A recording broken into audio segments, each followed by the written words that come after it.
G'day guys, yes, Sarge is back and we are on episode 7, I believe. Yeah, it's come a long way. I'm quite happy, and thank you guys for your support and questions that you do have towards the game. This game is full of things that, there's a lot of things that, players are confused about, and I want to help you guys out. So let's get to it.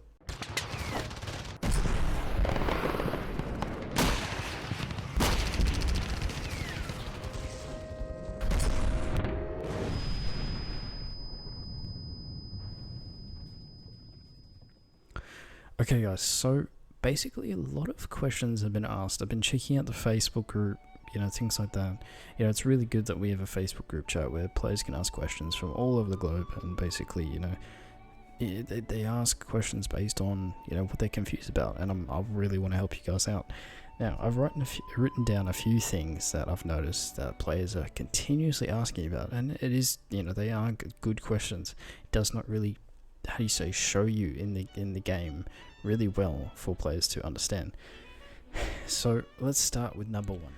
Okay guys, so for tiles, so basically I did make a video on tips and tricks for the overall tiles and what they do understand, but let's go a little bit further.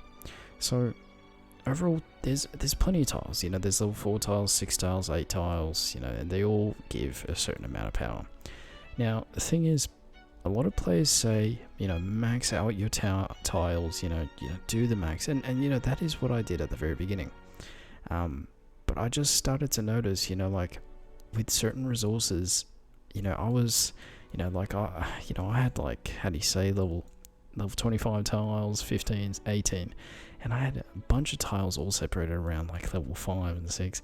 It's a bit of a hassle to gather around, but I'm slowly getting them out, taking them away, and taking some new better tiles.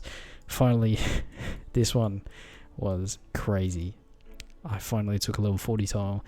I'll show you guys on how to do that a little bit later, but basically, just make sure when you're taking your tiles, you take the right tiles that you need for the right resources. And what I mean by that is, make sure that you take the right resources that you need for for troops, for constructions, and all the resources required. But sometimes people might take too much food, too much wood. Try and organize out your resources. That's if you can, depending on whereabouts you're located on the map. But that's one really big thing you need to do.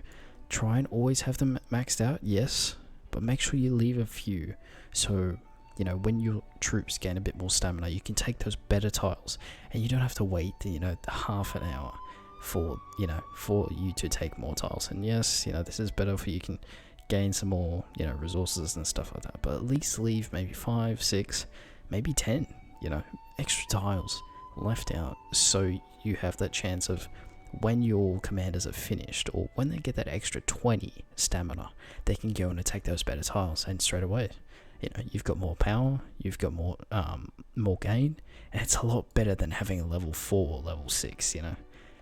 But yeah, no, that's my tip, guys. That's for tiles. Okay guys, for the second part of the video, I wanted to talk about ring power. Now, there's a lot of speculation towards where you should put your points in your ring power, which ability should you use. Now, it's all on player preference, in my opinion. It's, yes, you should use your power, you should use your harvest, but the thing is, there's a lot of things on this board that you actually don't need. And what I mean by that is,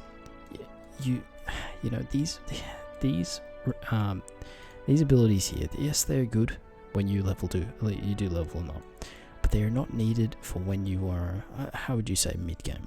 Maybe late game they might be really good, but it just depends on your playstyle. If you are a farmer, definitely I do recommend using those. Use out your harvest, levy, these would be good, your hourly wood production, but they're not crazy, they're not crazy. So if you are an aggressive player, I would say, abundant power, experience, abundant wisdom, harvest, stamina. These are really good abilities for if you're a really aggressive attack player. And also don't forget to use your dominance. Dominance does give you more tiles, and it is a lot better when you don't have that problem of having to wait half an hour for new tiles. So that is for the more aggressive player. And then there is the more mid player, so it likes to farm, but is a little bit aggressive, and that's where I am at the moment. You know, I do play aggressively, but I also do like the harvest. I also like to sit back while everyone does attack, but I'll have my strong army waiting there when they need me, and that, you know, that's the way I play. So, you know, let me know how you guys play and how you use your points. It does really, you know, it's good to see, you know, what players use their abilities for, and, you know, it'll be really good. But yeah, guys, that's for ring power. Alright guys, so we got tip number 3 for the guide, and I just wanted to let you guys know that when it comes down to troops, depending what faction that you are in, you're not able to get tier 4. If you're in Elven faction, you can get tier 4 units, but if you're in if there is another faction that you have troops for, you can't get those tier 4 units. It does suck, I understand, but that is the point, I guess, in being part of that faction. You get a bit of advantage on the other player or other opponent, you know, that, which is, you know, understandable. It's a little bit unfair, in my opinion. I wish I could get those tier 4 dwarves. I have no idea what they look like, but, you know, that's basically, you know, what's happening, guys. That's a bit of info if you guys did not know that. Now, towards the troop power, which ones are the best to use? Now, for me, I'm elves. You know, I've mained everything on elves. You know, I've got my March Warden in my units, I've got my Bow Knights, and I don't like the melee based elven troops, so I basically use the Guardians. Now the Guardians, they're crazy.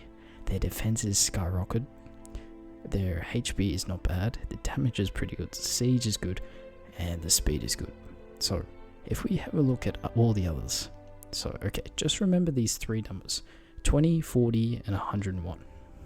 Let's look at the rest. Let's go to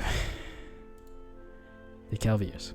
Now, they are really good, so I do recommend them as well. They're really good as well towards, you know, mounted units, just depending on what commander you have. There could be more abilities. Their damage is insane, so I also do recommend, if you want to have them in with your troops, the Guardians and the Cavaliers are really good.